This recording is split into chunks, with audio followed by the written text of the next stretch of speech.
Annem hastalandı ve öldü diyorlar ama bir şeyler oldu. Ben yani kelime olarak biliyorum öldü yok ama hep içimde misafirliğe gitti. Bir gün sonra gelecek, 2 gün sonra gelecek diye bakıyorum.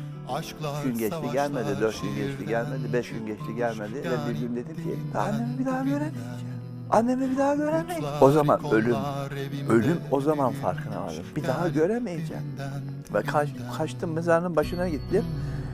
Ve orada toprağın altında annem ve böyle kala kaldım.